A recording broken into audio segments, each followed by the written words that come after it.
Quel high kick magnifique de la part de Astoy, on part directement sur mes tops et mes flops de Paul La Rochelle, c'est parti. On commence côté palois avec Axel Desperes, le demi d'ouverture de seulement 21 ans a été excellent dans la gestion du jeu, que ce soit sur de l'alternance entre le jeu au pied mais aussi les lancements offensifs, et il a été très propre notamment face au perche avec seulement une pénalité ratée. Il a été chirurgical sur ses coups de pied, que ce soit des coups de pied de pression, des tentatives de 50-22. Alors un coup de pied quand même qui a été raté, mais on ne peut pas lui en vouloir quand même sur la copie qu'il rend. C'est aussi presque deux passes décisives. La première pour Arfeuil qui transmet à Ewatt, qui la remet à Arfeuil en 1-2 pour aller au bout, et surtout la vraie passe décisive au pied, c'est pour Broboiry. Bravo finalement à Axel Desperes. Je parlais juste avant de Fabien Broboiry et lui aussi est l'un de mes tops de ce match. Le centre palois est exceptionnel, il montre la palette technique qu'il a, tout le talent qu'il y a en lui. On comprend maintenant pourquoi il est appelé si jeune avec le 15 de France, et c'est surtout finalement un joueur qui est constamment dans l'avancée, constamment à éliminer ses adversaires, à renverser ses adversaires, que ce soit par des crochets, des raffus, des percussions.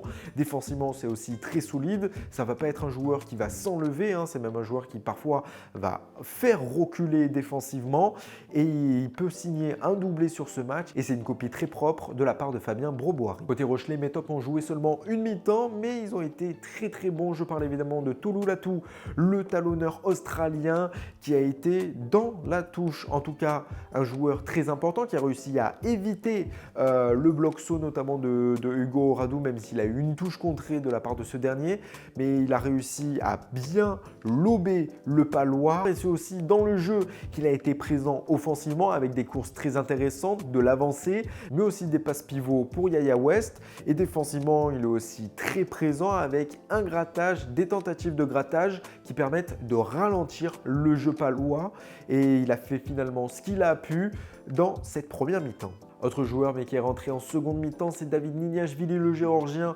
qui a apporté son côté feu follet à cette rencontre, que ce soit sur cette passe décisive, sur l'essai de Dylan Leeds où il arrive à se démener après un plaquage, à se relever, une chistera pendant qu'il tombe pour Dylan Leeds. Il a essayé finalement d'apporter de l'incertitude, d'apporter du danger à chaque ballon, même s'il a commis un en avant lors de son premier ballon. C'est un joueur qui, on voit qu'il a de la magie entre les mains, qu'il a de la magie, qu'il a du feu entre les jambes, et sur le peu de temps de jeu qu'il a eu, j'avais envie de le mettre en avant parce que c'est un joueur tout bonnement magnifique à voir jouer. Collectivement, Pau, c'est une machine bien rodée, j'ai envie de dire, que ça soit sur des coups de pied, des transversales, des coups de pied de pression, ils mènent leur jeu parfaitement. Ils ont une connaissance parfaite aussi du timing du jeu aérien, ça a été un énorme point fort, que ce soit avec Grand Didier ou encore avec Grégoire Arfeuil, et aussi Maddox qui a gagné ses duels aériens. Donc un jeu qui est réglé parfaitement. En seconde mi-temps, ils ont réussi à régler la mire côté de la conquête, notamment en touche avec des molles où ils ont enfoncé les Rochelais.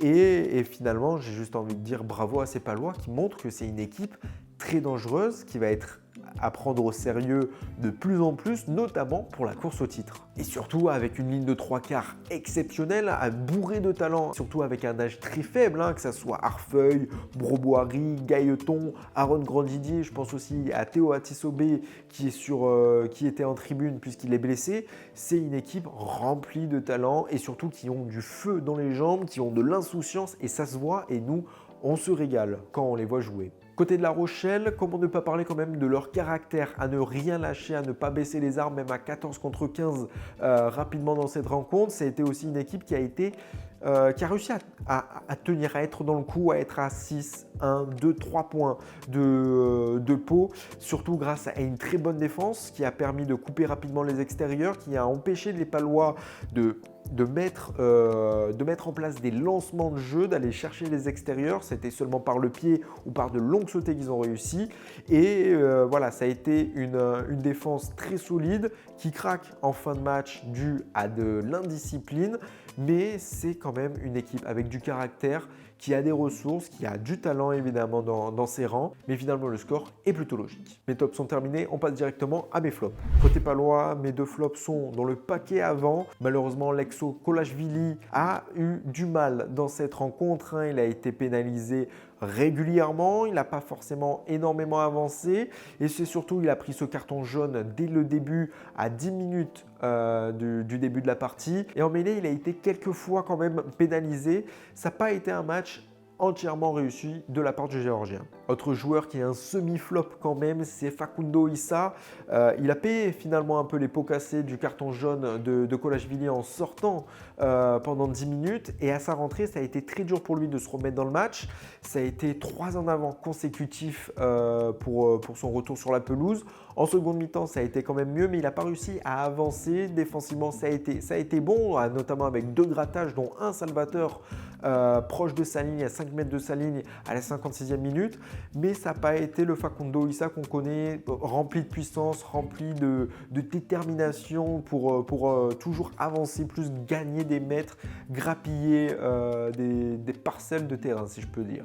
Côté de La Rochelle, évidemment, il y a un joueur qui a passé plus de temps en tribune que sur le terrain, c'est malheureusement Antoine Astoy face à son ancien public. Il voulait faire mieux, le numéro 10, mais malheureusement, il a été totalement coupable d'un pied à la bouche, d'un pied-bouche finalement sur Aaron Grandidier.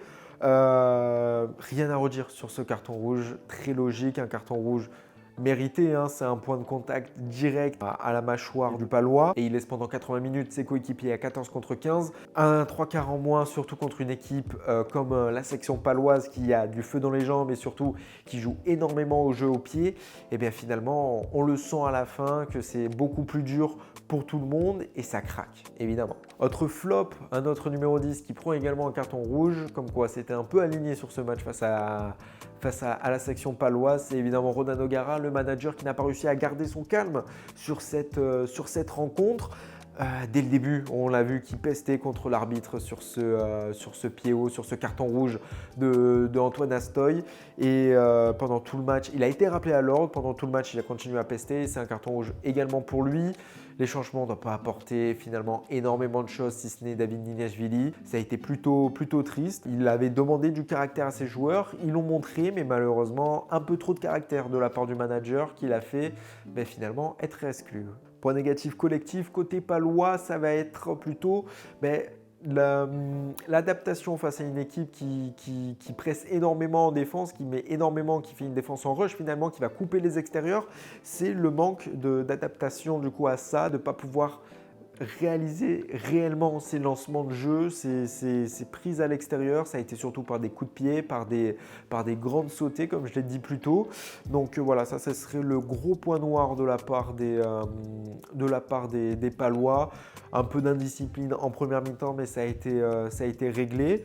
Donc une copie presque parfaite avec un bonus à la clé et un gros message envoyé évidemment au top 14. Côté de La Rochelle, indiscipline, 2 cartons rouges, 2 cartons jaunes, énormément de pénalités sifflées contre eux.